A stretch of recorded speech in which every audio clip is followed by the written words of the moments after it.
Hello everyone. I was originally going to make a video on optimal vertical investment, as I now have two accounts that I can use as really good example of this, or examples. Being my E2 Cassie account, I just made a video showing just how brain dead the end game is if you do optimal vertical investment on this team. And then also my E2 Phaedon team. I didn't make a video on that one, but like TLDR, I almost in APOC with Phaedon when I tried him in endgame yesterday on the APOC reset.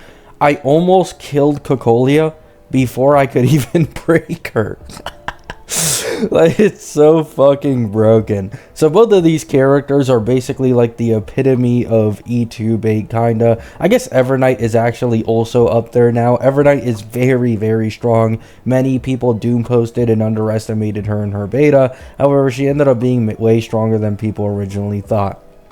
But instead, what I wanted to make a video on today, as it's a pretty good time to make it, is the global passive, right? You guys remember about half a year ago is when Cassie was around, and that's when we were talking about the global passive. This was when a lot of so-called HSR creators who already barely played the game were talking about how the global passive basically was the straw that broke the camel's back. And so they decided to quit the game, move on to Wuwa, and it even led to a bunch of drama with Mr. Pokey, where he got basically peer pressured into not pulling Cassie for his main account, the whale one, not the free-to-play one. He already pulled it on the free-to-play one, right? So after all this, after 6 months, and now that we have Sirene's beta, who was originally rumored to be the next global passive character, we have 0 new global passives, even for Sirene. So, in my opinion, I think the direction Hoyo is going to go with global passives is they are very rare, very occasional. I think they may do it every single time we get an anniversary, maybe. That's just my guess, my skepticism. By no means is this guaranteed. They could just start spitting them out all of a sudden. However, considering they didn't give it to Sirene, and Sirene was like the best candidate for a non-Annie character, I do think that they will only do global passives going into the future for only anniversary characters. And even if this does end up being the case, that's really only once a year. I personally don't have too much of an issue with this. And then also, if they are as useless as Cassie's passive, I don't really have much of an issue with it, right?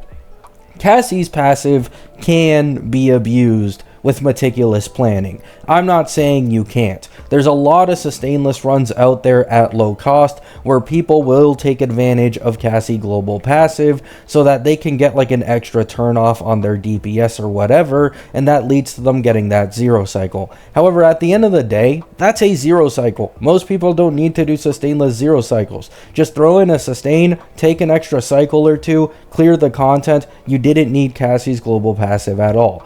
Even then, let's say you do get revived and saved by Cassie's global passive. An issue I've personally experienced on my account with Cassie when I'm using a second team and they end up dying is that the attack frequency of mobs these days is much higher as compared to before. So even if Cassie's global passive activates, there's like another 2 or 3 enemy attacks that can come right after if you're revived at a bad time, and they'll still die anyways, which really fucking sucks. So at least in my opinion, Cassie's global passive, at least for semi-decent players who actually have some clue what they're doing, it's basically useless in most case scenarios unless you're just trying to score max with low cost 0 cycles, as I said earlier. So the global passive issue that people originally fear-mongered about told me to quit the game about it because others were quitting, and this ended up being an absolute fucking nothing burger, right?